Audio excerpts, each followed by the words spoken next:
Haleluya.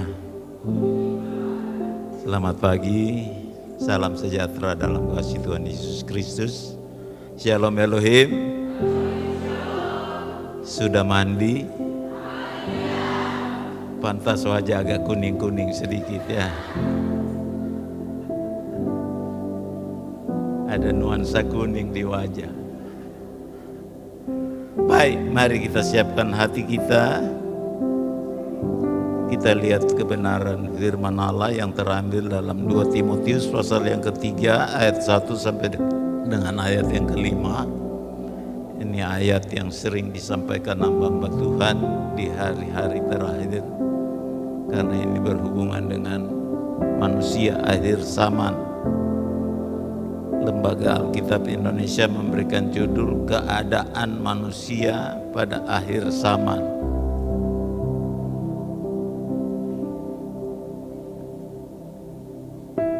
Kita akan baca bersama-sama ayat 1 sampai dengan ayat yang kelima. 2 Timotius 3 ayat 1 sampai ayat yang kelima. Dalam hitungan ketiga kita baca bersama-sama.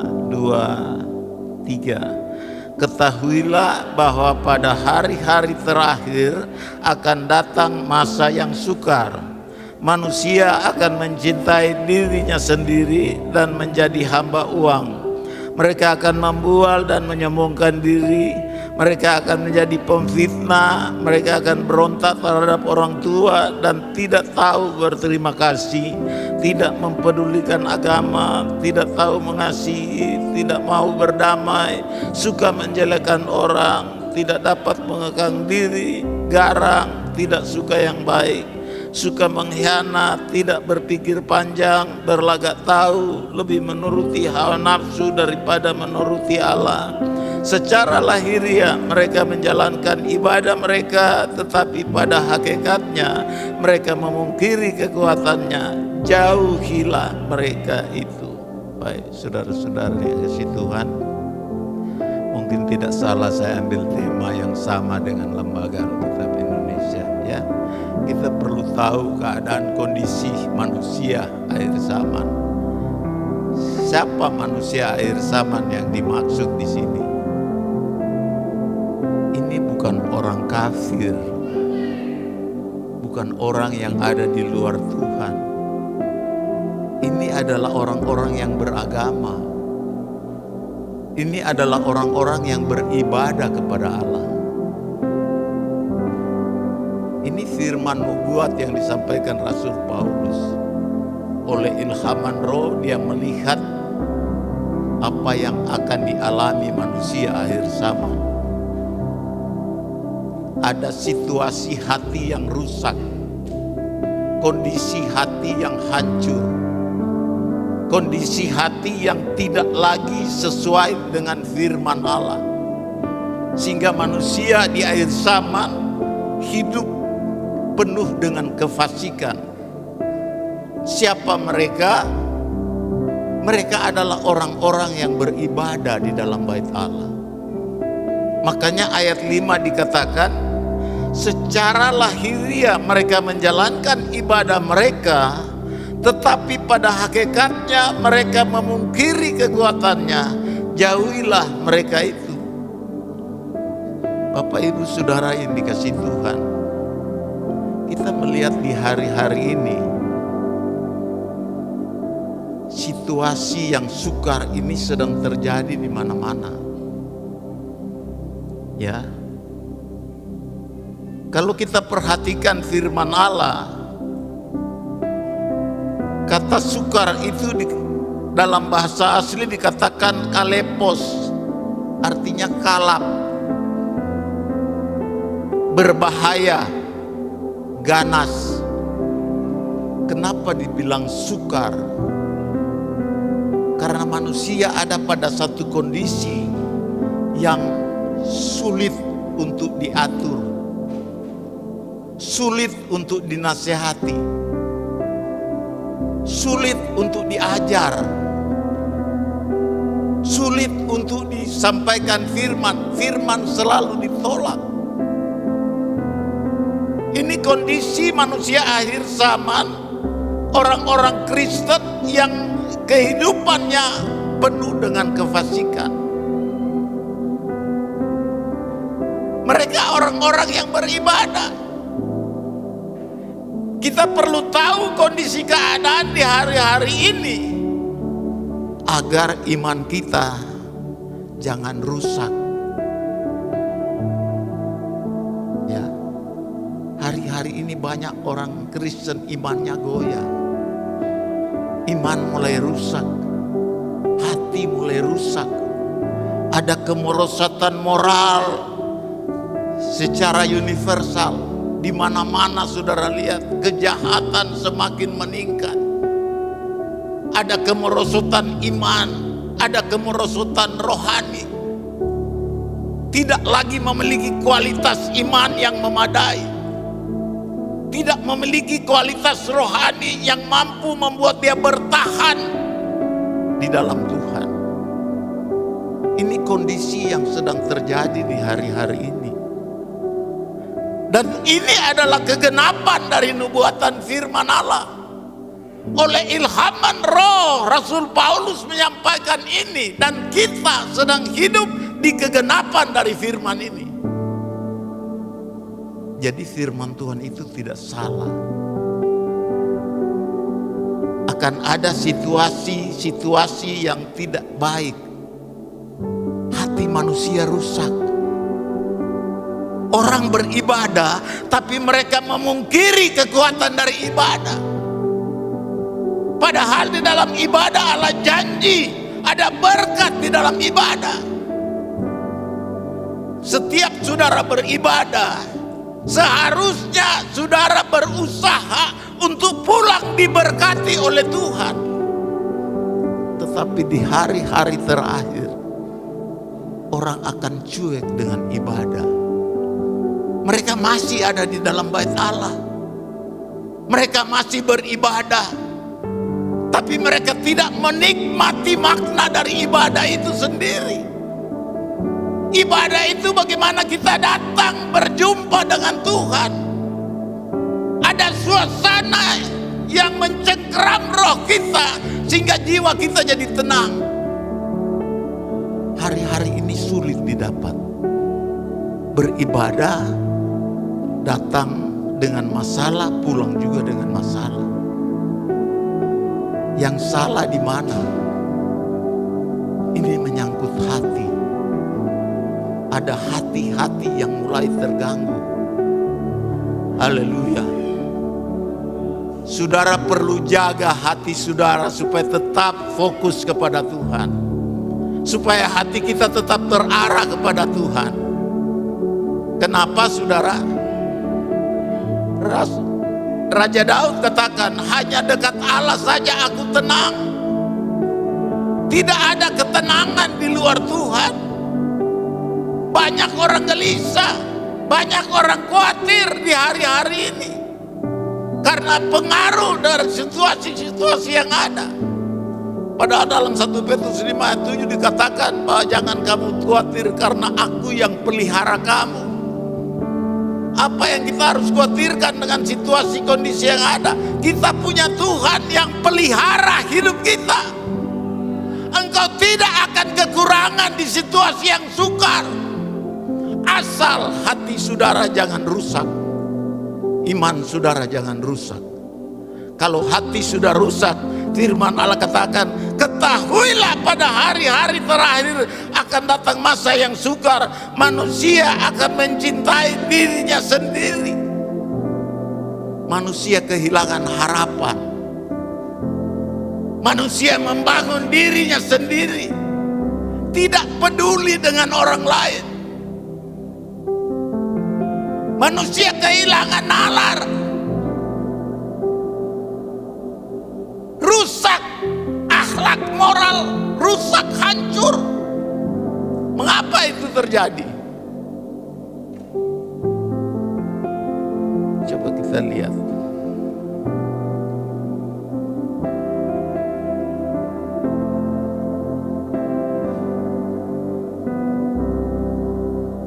Mengapa hal ini terjadi? Saya langsung saja ke poinnya yang pertama.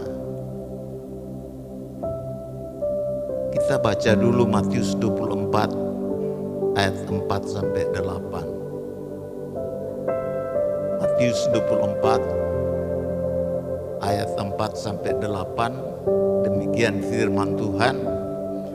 Jawab Yesus kepada mereka, waspadalah supaya jangan ada orang yang menyesatkan kamu.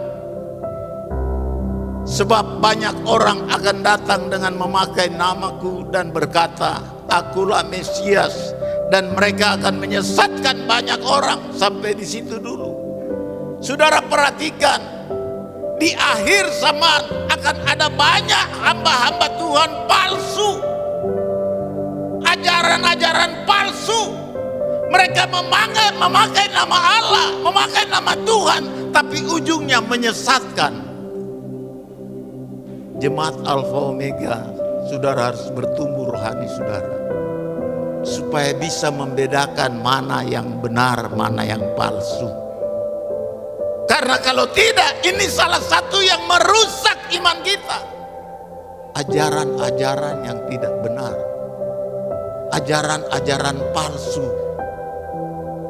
Ini akan terjadi menjelang kedatangan Tuhan, tujuannya untuk menyesatkan. Semoga saudara tidak tersesat pagi ini. Karena ajaran yang benar hanyalah firman Allah. Kebenaran firman Allah. Ini perkataan-perkataan Allah sendiri.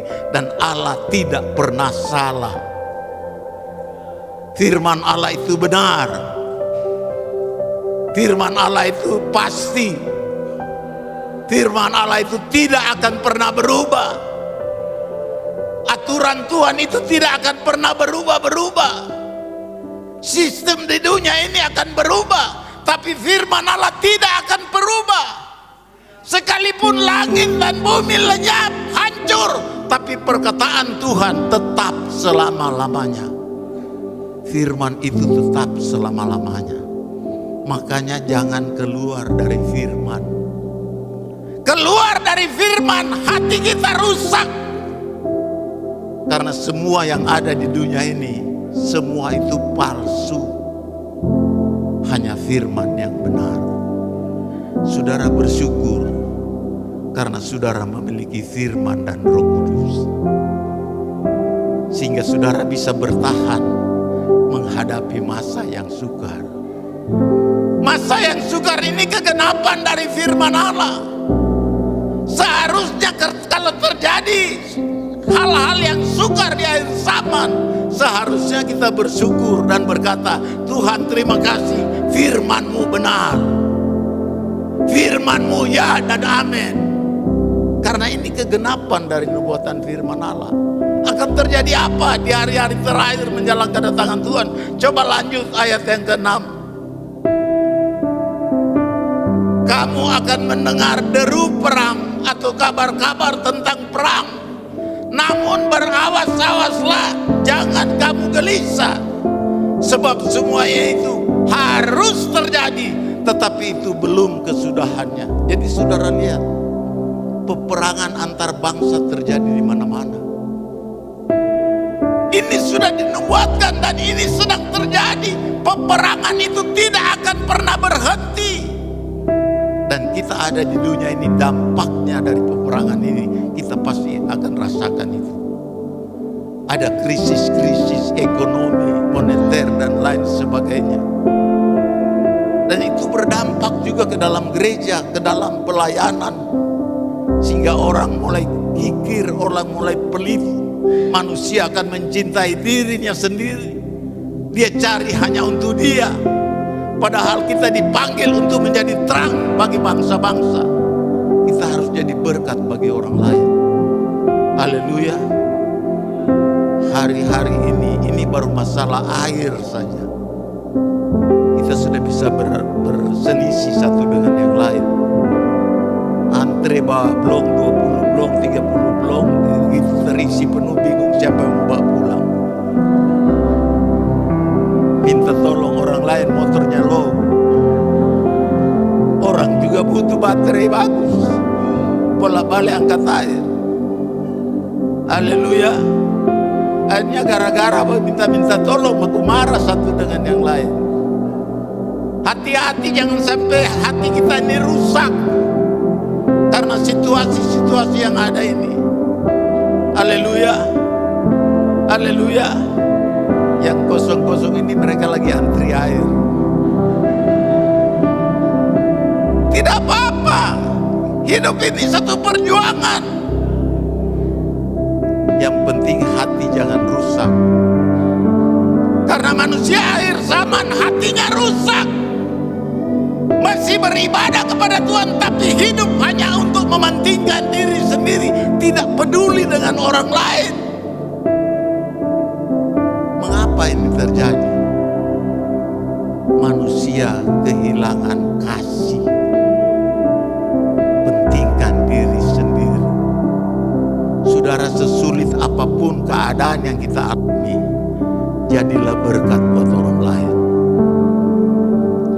Mungkin logika tidak kena, saya butuh air, tapi masih ada orang yang lebih menderita dari kita, yang mau menolong orang lain, dia pasti diberkati oleh Tuhan. Berkatnya beda. Kalau di dalam keadaan yang susah kita tolong orang lain, beda dengan kita berkelebihan, kita bantu orang lain, itu beda, nilai berkatnya berbeda. Tapi kita sendiri tidak punya, kita menolong orang lain juga yang tidak punya. Ini hebat, luar biasa. Terima kasih untuk anak-anak muda yang siapkan air di Pastori. Berkatmu besar. Dia yang berdiri tadi WL itu, di depan rumah dia ada pompa, jadi orang antre air tidur di rumahnya. Makanya dia tidak sepi sekarang, tertawa terus. Karena hari-hari banyak orang di rumahnya. Haleluya. Penuh keceriaan. Padahal ini masa sukar loh. Semua orang lagi susah. Ini baru air.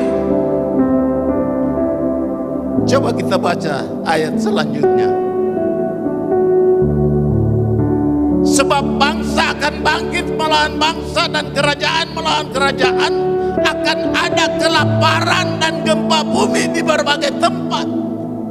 Ini nubuatan yang sudah sedang terjadi saat ini. Bangsa bangkit lawan bangsa, kerajaan lawan kerajaan, politik lawan politik. Ini terjadi di hari-hari ini. Orang tidak peduli dengan orang lain. Kau mau mati gak, yang penting sampai tujuan tercapai. Kita tidak boleh punya hati yang rusak seperti ini. Haleluya. Akan ada kelaparan. Firman Allah jelas katakan ini baru air minum, belum nanti tidak ada makan. Saudara pelajari dalam perjanjian lama, perjalanan Abraham, Ishak dan Yakub, itu sering mereka mengalami kelaparan. Di zaman Yakub kelaparan sampai anak-anaknya harus ke Mesir, minta gandum di Mesir. Mereka tidak tahu bahwa yang pegang kuasa di Mesir adalah Yusuf, keluarga mereka. Tuhan kirim duluan Yusuf ada di sana. Untuk apa? Pelihara saudara-saudaranya. Bukankah Allah telah mengutus Yesus untuk pelihara hidup saudara dan saya? Dia harus menderita, dia harus mati. Namun pada hari yang ketiga dia bangkit. Kenapa? Dia punya tujuan untuk pelihara hidup saudara dan saya. Dia jadi miskin supaya saudara jadi kaya. Dia mati supaya saudara jadi hidup. Rohmu hidup, jiwamu hidup, semangatmu hidup, pelayananmu hidup. Ini semua karena Yesus telah mati bagi kita. Haleluya. Allah masih terus bekerja untuk umat Tuhan. Allah turut bekerja sama dalam segala hal untuk mendatangkan kebaikan. Apa yang saudara bisa tangkap lewat kemarau tahun ini? Ini sebenarnya menjadi sinyal bagi kita orang percaya bahwa hidup manusia itu hanya bergantung kepada Allah. Tidak ada yang lain. Makanya selesai kemarau ini, saya percaya kemarau akan selesai. Karena tidak pernah satu peristiwa Tuhan izinkan terjadi itu selama-lamanya. Tidak. Tuhan kita Tuhan yang mampu berikan keseimbangan. Kalau hari ini susah, besok pasti senang. Haleluya. Makanya lewati saja situasi ini dengan selalu memuji Tuhan. Belajar bersyukur dengan keadaan yang ada. Belajar berdamai dengan keadaan dan situasi yang ada. Jangan jadikan situasi kondisi yang ada ini jadi alasan untuk kita tidak membangun hubungan dengan Tuhan. Justru suasana-suasana seperti ini kita akan lihat kasih karunia Allah akan semakin melimpah atas hidup kita. Itulah sebabnya jemaat yang dikasihi Tuhan, mari kita belajar melihat rencana Allah di balik semua peristiwa itu. Semua untuk kebaikan saudara dan saya. Makanya jangan sampai hati kita rusak di situasi-situasi yang sulit ini. Sekali lagi saya katakan, jaga hati. Karena dari sana terpancar kehidupan. Kalau hati sudah rusak, semua yang saudara kerjakan itu rusak. Lihat saja manusia akhir zaman. Ini orang-orang yang beribadah, tetapi ayat 2 dikatakan manusia akan mencintai dirinya sendiri, menjadi hamba uang. Mereka akan membual dan menyombongkan diri. Loh, ini orang-orang yang melayani loh. Tapi pembual, menyombongkan diri, ingin tampil, padahal sedang mengalami masa sukar. Banyak orang mencari keuntungan di masa sukar. Di masa sukar sebenarnya yang menderita itu adalah orang-orang yang setia kepada Allah. Kalau orang dunia biasa saja. Tapi orang-orang yang mau setia kepada Tuhan seringkali kayak kebakaran jenggot. Tidak tenang. Coba saudara bandingkan dengan Yeremia pasal 12 ayat yang kelima.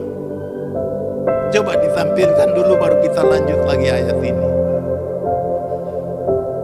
Yeremia 12 ayat yang kelima. Jika engkau telah berlari dengan orang berjalan kaki dan engkau telah dilelahkan, bagaimanakah engkau hendak berpacu melawan kuda? Dan jika di negeri yang damai engkau tidak merasa tentram, apakah yang akan engkau perbuat di hutan belukar sungai Yordan? Ini Allah berbicara kepada Yeremia. Mengapa saudara? Di masa Yeremia, kehidupan rohani orang-orang Israel sedang mengalami kehancuran. Digambarkan keadaan mereka, jika engkau telah berlari dengan orang yang berjalan kaki dan engkau telah dilelahkan. Saudara perhatikan, ini ada satu kondisi yang dimana hati umat Tuhan sedang rusak. Kita berlari lawan orang yang berjalan, justru kita jadi lelah, mereka berjalan terus. Orang dunia itu tidak merasa apa-apa untuk situasi, mereka anggap biasa saja. Kita yang seperti kebingungan, lari sana, lari sini, padahal tidak ada yang kejar. Ini bicara suasana hati yang tidak tenang. Berlari bersama orang berjalan, kita dilelahkan, kita dikalahkan oleh orang yang berjalan kaki. Dunia menghadapi situasi ini, dia tenang aja, dia jalan aja seperti biasa.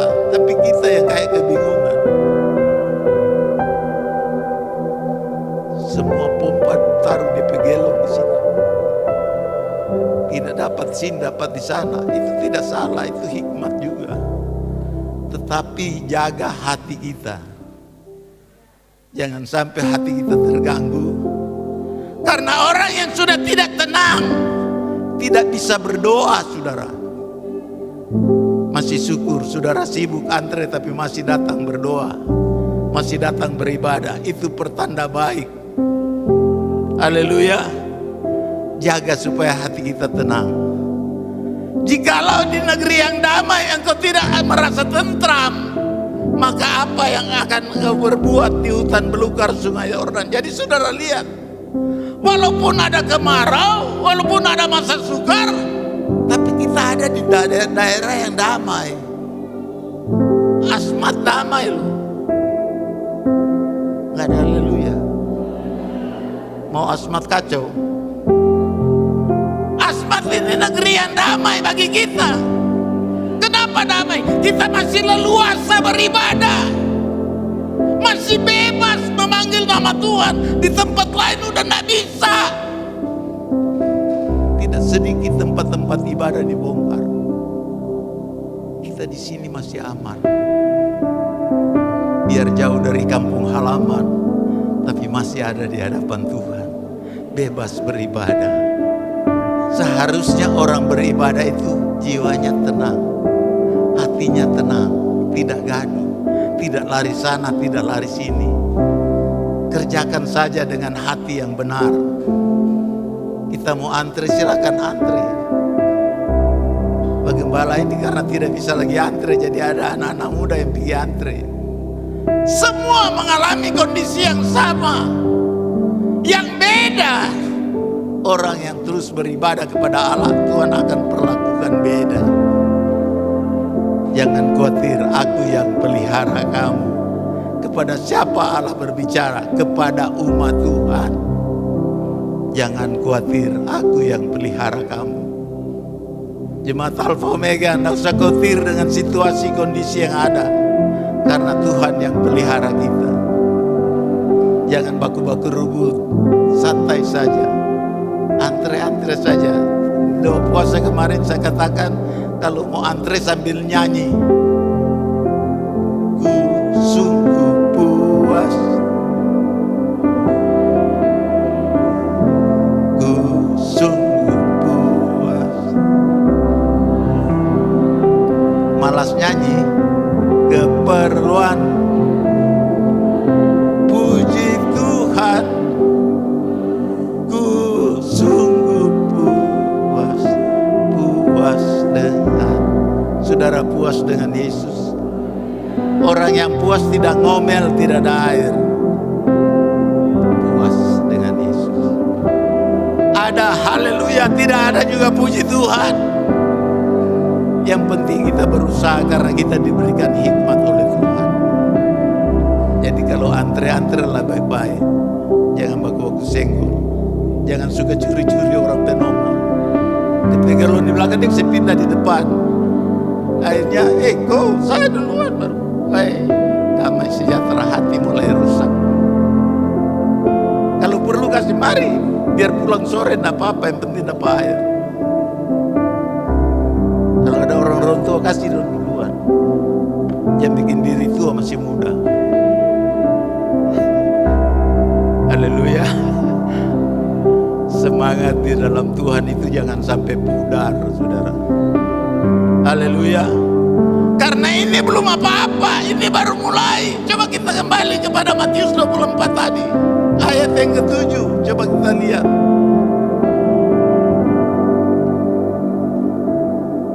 Ya, aku telah meninggalkan. Matius pasal 24 ya. Ayat yang ke-7. Sebab bangsa akan bangkit melawan bangsa, dan kerajaan melawan kerajaan. Akan ada kelaparan dan gempa bumi di berbagai tempat. Saudara lihat gempa bumi di mana-mana sekarang dengan magnitudo yang tinggi. 5, 6, 7, dan saudara perhatikan, itu gedung-gedung besar itu runtuh dengan seketika. Saudara bisa bayangkan lagi tidur digoyang tidak bisa turun, tahu-tahu bangunan ambruk, ribuan orang mati. Gempa bumi ini akan terus semakin terjadi di hari-hari terakhir, karena dunia ini akan digoncang oleh Tuhan. Tetapi anak-anak Tuhan akan dipelihara secara ajaib. Tuhan tidak akan tinggalkan saudara dan saya. Ini belum terjadi di Asmat, gempa bumi yang dahsyat. Mudah-mudahan tidak terjadi di sini. Saya bisa bayangkan di Palu saja itu tanahnya keras, Waktu gempa 7, itu air, tanah itu kayak air, jadi cair, sehingga tanah itu bergeser, rumah bergeser, pohon bergeser. Bayangkan kalau terjadi di Asmat, sudah air di bawah. Dia akan turun pelan-pelan kota ini, sampai kota ini tinggal nama. Saya merenungkan sampai sejauh itu. Jadi kalau kita masih ada, masih sehat, tidak terjadi gempa yang besar, kita bersyukur kepada Tuhan. Ini belum tsunami naik. Di Jepang terjadi tsunami, gempa bumi yang dahsyat, dan orang mati, rumah-rumah hancur, kendaraan-kendaraan hanyut. Saudara nonton di televisi dan saudara lihat bagaimana kalau terjadi pada kita. Sudah tidak ada air, lapar, gempa lagi, mati lampu lagi. Masih ada ketenangan. Jaga hati supaya jangan rusak. Lanjut ayat 8, saudara lihat. Akan tetapi semuanya itu barulah permulaan penderitaan menjelang zaman baru. Ini baru permulaan, baru pembukaan, belum isinya. Menjelang zaman baru, itu zaman 1000 tahun damai. Akan ada goncangan-goncangan yang hebat. Kalau firman Allah katakan itu pasti terjadi, saudara. Jadi kita lihat, menghadapi situasi-situasi yang ada di hari-hari ini. Mengapa itu terjadi? Yang pertama tadi, itu semua terjadi karena kegenapan dari firman Allah. Coba kita lihat ayat yang ke-8. Akan tetapi semua itu barulah permulaan penderitaan menjelang zaman baru. Ini baru permulaan. Puncaknya itu di masa 3,5 tahun Antikris, di mana iblis akan berkuasa penuh di muka bumi ini. Tetapi sebelum itu sudah terjadi penyingkiran gereja. Kita disingkirkan di satu tempat yang masih rahasia sampai sekarang. Yang jelas tempat itu tidak akan bisa dijangkau oleh setan. 3,5 tahun kita ada di penyingkiran, itu dipelihara langsung oleh Tuhan. Kita tidak cari lagi uang di dunia ini, tidak ada. Tuhan pelihara. Gambarannya seperti ada di Taman Eden, kita tinggal makan saja. Tuhan yang pelihara saudara dan saya. Jadi kita ini semua dipelihara Tuhan. Karena Tuhan pelihara, Tuhan kasih hikmat. Tidak ada air, ya kita cari air. Kita bersyukur di Asmat ini ada pompa-pompa air yang sudah dibangun sebelumnya. Coba kalau sama sekali tidak ada, mau kemana? Bisa kosong kota ini, semua lari ke Timika, lari ke Merauke. Mau minum apa? Mau minum air laut. So biasa dengan mineral, minum air laut. Umur jadi pendek. Haleluya. Masih ada semangat. Tidak usah dulu pikir air. Ini firman Allah, ini air hidup. Ini air jernih yang memuaskan bukan hanya tubuh, jiwa, roh kita dipuaskan. Makanya buka hati supaya hati tidak rusak. Isi hati dengan firman Allah. Isi hati kita penuh dengan firman. Kalau hati penuh dengan firman, kita tidak akan susah. Karena firman Allah itu menciptakan. Firman itu mengadakan. Dari yang tidak ada jadi ada. Makanya sering kita berkata Yehova Jireh. Allah menyediakan. Allah mengadakan. Selama kemarau ini ada yang nafas tinggal satu-satu. Masih hidup toh? Masih sehat? Coba tarik nafas. Lepas pelan-pelan dan katakan haleluya. 1, 2, 3. Haleluya. Di musim kemarau tapi Tuhan terus disenangkan. Sekali lagi. Haleluya. Puji Tuhan. Siapa yang kasih nafas itu? Dia pelihara kita. Biar ke gereja baju ada warna-warna, sabun sedikit karena sepuluhnya nak bersih, tak apa-apa. Hidup itu lebih baik daripada pakaian, firman Allah katakan. Saya lihat yang hitam-hitam begini biasanya ada tanda-tanda garis putih karena tidak disepul baik. Tidak apa-apa. Orang tidak lihat, oh ada strap putih ini. Tidak. Masih ada di dalam tempat ibadah, Tuhan melihat dari surga. Saudara, dilihat Tuhan sampai saat ini. Diperhatikan. Ini salah satu bentuk pemeliharaan Allah bagi kita. Dia berikan kita waktu untuk beribadah kepada Allah. Ini pemeliharaan Allah. Makanya orang yang beribadah, roti makanan diberkati, air minuman diberkati, penyakit dilalukan.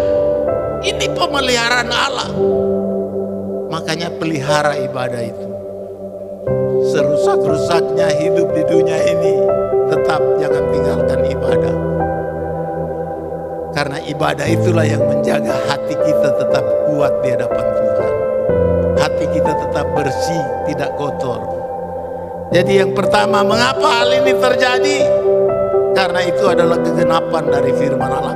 Enggak usah bingung, enggak usah khawatir, karena Tuhan yang pelihara kita.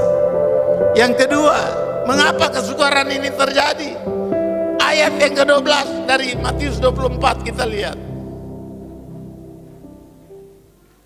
Kita baca sama-sama 2-3. Dan karena makin bertambahnya kedurhakaan, maka kasih kebanyakan orang akan menjadi dingin. Saudara lihat, di masa-masa yang sukar, orang kehilangan kasih. Gara-gara kehilangan kasih, perlakuan-perlakuannya, tindakan-tindakannya, pikiran, perkataannya semua rusak. Karena kehilangan kasih. Kasih kebanyakan orang akan menjadi dingin. Ini bukan kasih sedikit orang, ini kasih kebanyakan orang. Berarti lebih banyak yang kasihnya hilang daripada yang masih hidup dalam kasih. Berbahagia saudara, tergolong orang yang masih mengasihi Tuhan di situasi ini. Haleluya. Pertahankan itu. Kalau sudah kehilangan kasih, jangan heran jadi manusia akhir zaman, penuh dengan kefasikan, hidup tidak benar walaupun masih beribadah. Ini orang-orang yang percaya Tuhan, tapi percaya mereka tidak sungguh-sungguh.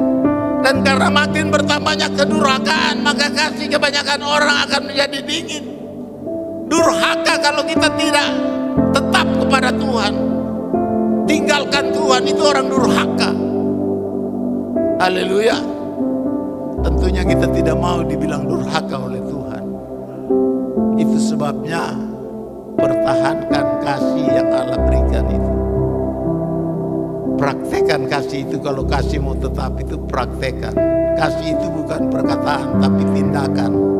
Sama dengan iman. Iman bukan perkataan tetapi perbuatan. Kita bicara kasih tapi tidak ada prakteknya, percuma, sia-sia. Itu digolongkan manusia akhir zaman. Itu sudah manusia akhir zaman itu. Penuh dengan tipu, kemunafikan ada di dalam diri orang-orang akhir zaman ini. Mudah-mudahan kita tidak tergolong orang-orang akhir zaman. Haleluya. Haleluya. Coba kita lihat ayat 11.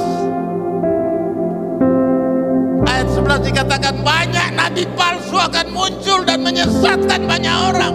Kenapa kehilangan kasih? Karena masuk ajaran-ajaran yang tidak baik dalam diri kita. Sehingga kasih kepada Allah pudar. Kebenaran ini yang diberikan Tuhan ini salah satu bentuk kasih Allah kepada kita. Ada firman yang menuntun langkah hidup kita. Tanpa firman kita tidak bisa berbuat apa-apa. Haleluya. Haleluya. Coba kita lihat 1 Korintus 16 ayat 22. 1 Korintus 16 ayat 22. Baca sama-sama 2-3. Siapa yang tidak mengasihi Tuhan, terkutuklah ia. Maranatha. Maranatha artinya Tuhan datang. Jadi orang yang tidak memiliki kasih, Waktu Tuhan datang itu hidupnya terkutuk, masuk neraka. Masih ada kasih, ada harapan untuk masuk surga. Siapa yang tidak mengasihi Tuhan, apa saudara? Terkutuklah ia. Terkutuk artinya hidupnya susah terus, menderita terus, hidupnya kacau terus, konflik terus, rusuh terus, demo terus. Ini orang yang hidup dalam kutuk. Waktu Tuhan datang, terkutuklah. Ini firman Allah loh yang katakan.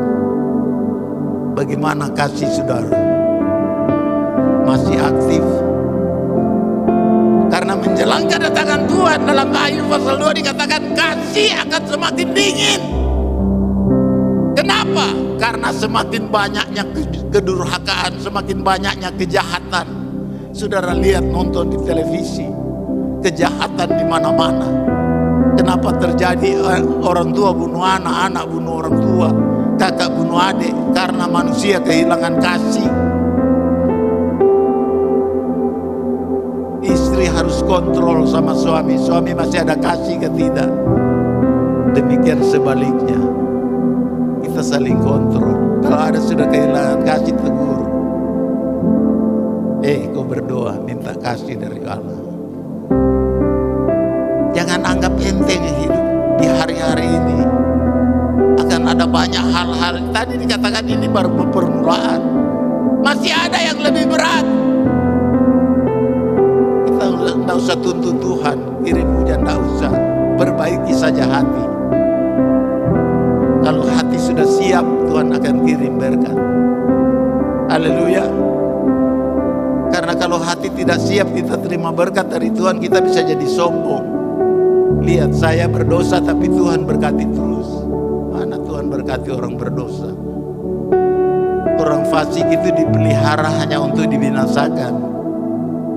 Jadi kita hidup fasik, ya Tuhan pelihara, biarkan dia fasik. Ujung-ujungnya dia terkutuk, dibinasakan oleh Tuhan. Siapa yang tidak mengasihi Tuhan, terkutuklah ia. Jadi di tengah situasi kondisi yang ada ini, jaga hati supaya tetap mengasihi Tuhan. Kasih kepada Allah itu wujudnya kasih kepada sesama. Ada prakteknya, ada tindakan nyatanya. Jadi mengapa hal ini terjadi? Yang pertama karena itu kegenapan firman. Yang kedua karena manusia kehilangan kasih. Jadilah manusia-manusia fasik, manusia akhir zaman tanpa kasih. Gara-gara tanpa kasih inilah manusia mementingkan dirinya sendiri. Tidak ada praktek kasih lagi. Menjadi hamba uang, diatur oleh uang. Kenapa tidak boleh jadi hamba uang? Karena uang itu akar segala kejahatan. Kita butuh uang, tapi jangan uang atur kita. Tidak ada haleluya. Kalau waktu ibadah tutup itu kios, datang cari Tuhan. Jangan uang atur kita. Haleluya. Haleluya. Kalau uang yang atur kita, itu akar segala kejahatan. Orang yang kejar uang, hidupnya akan penuh dengan kejahatan dalam hidupnya. Mencari dengan cara-cara yang tidak halal. Haleluya. Yang ketiga, mengapa hal itu terjadi? Kita lihat Yohanes 14 ayat 15-16.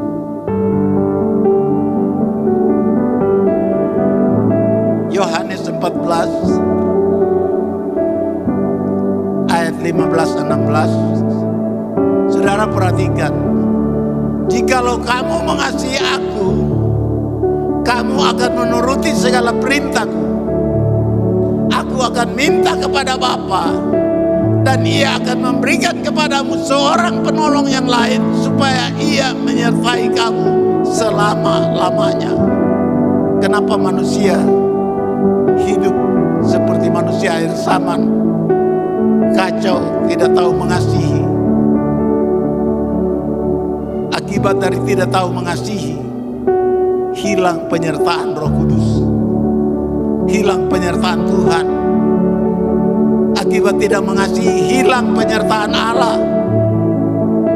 kita berbuat semaunya kita, melanggar hukum. Makanya dalam ayat 2 dikatakan tidak mempedulikan agama.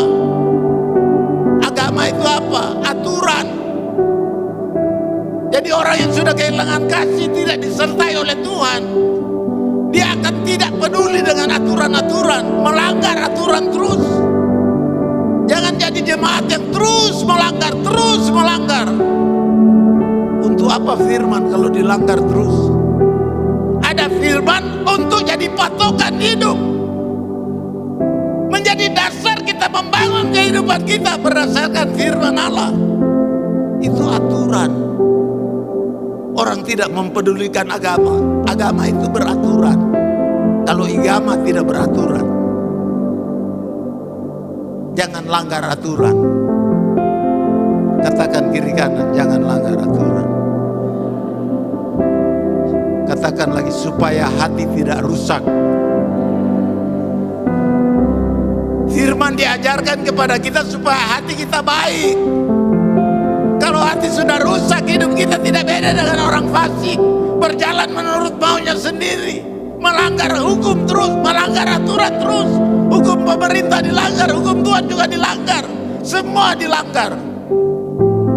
Orang yang memiliki kasih, dia akan taat kepada pemerintah, taat kepada gereja, taat kepada pimpinan. Kalau sudah tidak ada kasih, masing-masing cari posisi sendiri-sendiri. Mari kita renungkan hidup kita. Kita ada di masa sukar, tapi kita belajar melihat semua yang terjadi itu karena kegenapan dari firman Allah. Sehingga kita harus bersyukur kepada Tuhan. Jangan kehilangan kasih di masa-masa yang sulit, supaya tidak ditinggalkan oleh Tuhan. Ujung-ujungnya hilang penyertaan Tuhan. Kalau sudah hilang penyertaan Tuhan, kepada siapa kita mau berharap? Hanya Tuhan sumber segala kehidupan. Haleluya. Periksa hati diri masing-masing. Masih rasa enggak penyertaan Tuhan? Saudara masih rasakan Tuhan enggak pagi ini? Masing-masing, saya tidak menghakimi. Masing-masing, kalau saudara tidak mengalami Tuhan pagi ini, pulang akan dalam keadaan yang sama. Tidak ada perubahan dalam hidup saudara. Kalau tidak ada perubahan, berarti iman kita mandek, tidak bertumbuh. Hari-hari ini kita perlu iman yang kuat, perlu kualitas rohani yang baik. Untuk apa? Menetralisir situasi kondisi yang ada. Kita harus bisa kalahkan situasi yang ada dengan kehidupan rohani yang baik. Kalau rohani kita tidak baik, begitu dapat masa sukar, sudah rusak hati kita. Tidak jadi berkat di mana-mana. Jadi firman Allah katakan, aku akan minta kepada Bapa dan Ia akan memberikan kepadamu seorang penolong yang lain, supaya Ia menyertai kamu selama-lamanya. Siapa yang disertai? Orang yang mengasihi Allah, yang mempraktekkan kasih, akan disertai Tuhan sampai selama-lamanya. Bukan hanya sewaktu-waktu, selama-lamanya disertai Tuhan. Belajar lihat dengan iman, ada Tuhan beserta saya, ada Tuhan menyertai. Kalau Tuhan menyertai, biar sakit Tuhan sembuhkan, yang lemah Tuhan kuatkan, yang susah Tuhan hiburkan, karena ada Tuhan menyertai. Katakan kiri kanan, ada Tuhan menyertai kita. Haleluya, haleluya, haleluya. Jangan takut, ada Tuhan menyertai kita. Dia yang pelihara hidup kita, makanya jangan khawatir, karena aku yang pelihara kamu. Kita dipelihara Tuhan sampai saat ini, walaupun tidak ada air, tapi senyum jalan terus, tertawa jalan terus, sukacita, bahagia, karena di hadirat Allah, Dia sumber sukacita. Kita menerima sukacita, kegembiraan di hadapan Allah. Pulang dengan beban yang berat, tapi datang dengan beban yang berat, pulang dengan sukacita. Nggak usah pikir dulu air, nikmati dulu berkat dari sorga, supaya waktu antre air tetap senyum, tetap tertawa. Dapatkah puji Tuhan? Tidak dapat ya, titip di Martin saja blognya, nanti dia isi tengah malam. Ini baru air, belum gempa, belum kelaparan. Saudara harus memiliki kualitas iman yang baik, memiliki kualitas rohani yang baik supaya saudara dapat menguasai situasi yang ada. Jangan kita dikalahkan dengan situasi kondisi yang ada ya. Nah, bagaimana kita bisa memiliki kekuatan rohani atau iman yang berkualitas atau rohani yang berkualitas di masa sukar? Yang pertama, bagaimana supaya kita memiliki kualitas iman yang baik? Yudas 1 ayat 20. Saudara perhatikan. Ini bagian-bagian akhir. Hanya 2 saja. Kita baca sama-sama 2-3. Akan tetapi kamu, saudara-saudaraku yang kekasih, bangunlah dirimu sendiri di atas dasar imanmu yang paling suci, dan berdoalah dalam Roh Kudus, supaya iman kita kuat, tidak menjadi manusia akhir zaman yang penuh kefasikan. Yang pertama dikatakan, bangun diri di atas dasar iman yang paling suci. Dasar iman yang paling suci itu adalah bangun di kehidupan rohani kita berdasarkan firman Allah. Tidak ada yang lebih suci dari firman Allah. Firman Allah itu kudus. Makanya kita perlu selidiki kitab suci. Dikatakan kitab suci karena ajaran-ajarannya ajaran-ajaran suci, ajaran-ajaran yang kudus. Kenapa Yudas katakan ini? Yudas ini bukan Yudas Iskariot, tapi Yudas Rasul, Yudas yang menulis Yudas ini. Bangun diri di atas dasar iman yang paling suci. Artinya kita membangun diri kita dengan iman yang berdasarkan firman Allah. Tidak ada yang lain. Kalau itu terjadi, saya percaya iman saudara akan berkualitas, rohani akan berkualitas. Makanya kalau mau iman kita kuat berdasarkan firman Allah ini, kita dituntut untuk semakin sering belajar firman Allah. Itu akan membangkitkan iman saudara. Oleh mendengar dan membaca kitab suci itu iman kita akan kuat. Jadi dituntut untuk di hari-hari ini kita semakin giat untuk belajar firman Allah. Semakin kita mempelajari, semakin dalam berkat-berkat yang dapat kita gali lewat firman Allah. Jangan bosan belajar firman. Haleluya. Jangan cuma minta berkat terus sama Tuhan. Iman kita juga harus bertumbuh. Dan untuk iman kita bertumbuh, kita harus belajar firman Allah. Karena lewat firman iman kita jadi kuat. Haleluya. 1 Yohanes 5 ayat 4. Ayat-ayat terakhir. Oh, masih ada lagi sedikit.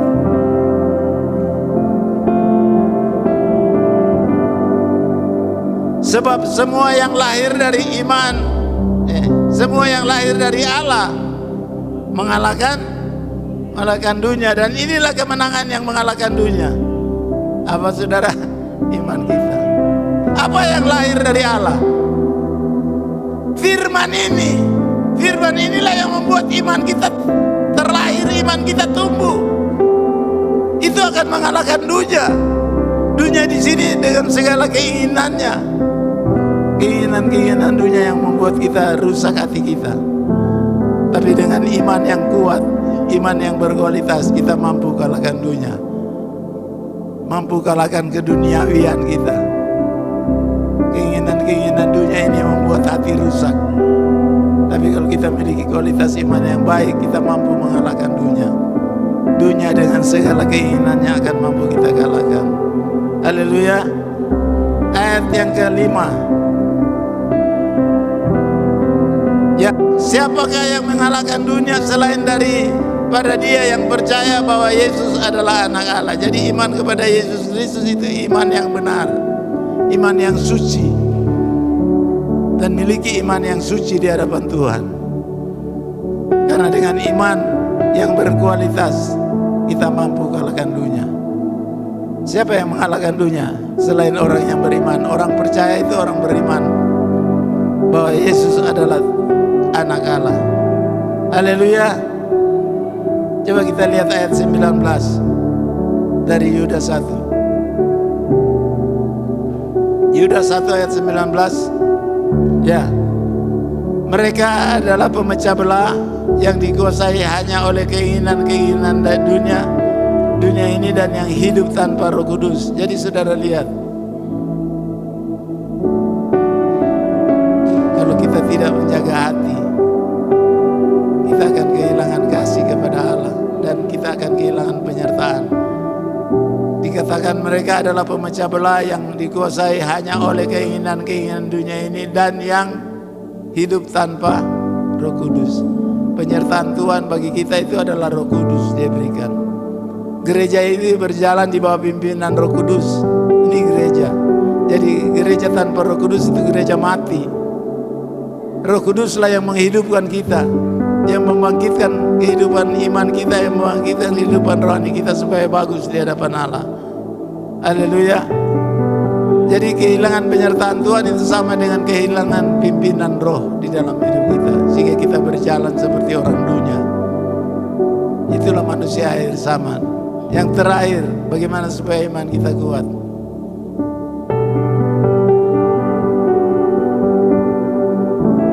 Masih Yudas pasal 1 ayat 20. Ayat 20 sekarang.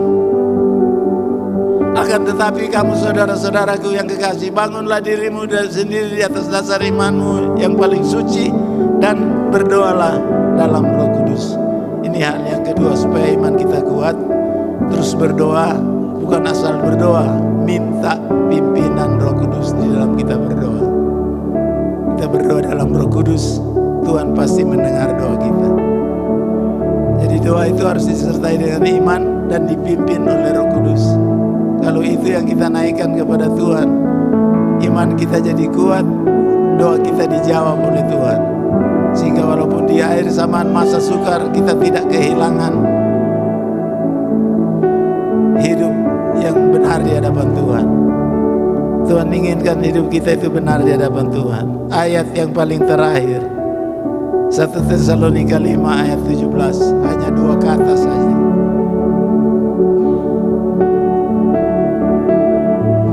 2, 3, tetaplah berdoa. Mau kuat, tidak terbawa oleh arus manusia akhir zaman, bangun diri dengan iman berdasarkan kebenaran firman Allah. Dan yang kedua berdoa, tetap berdoa. Berdoa terus, musim kemarau kah, musim hujan kah, tetap berdoa. Supaya iman kita tidak rusak, rohani kita tidak rusak, doa kita dijawab oleh Tuhan. Tuhan berkati kita di siang hari ini. Mari kita datang kepada Tuhan, dekatkan hati kita kepada Tuhan. Ada masa-masa yang sulit, tetapi bila kita tetap bertahan sampai Tuhan datang, kita akan menjadi pemenang, tidak terlibat di dalam kehidupan manusia akhir zaman, manusia yang fasik,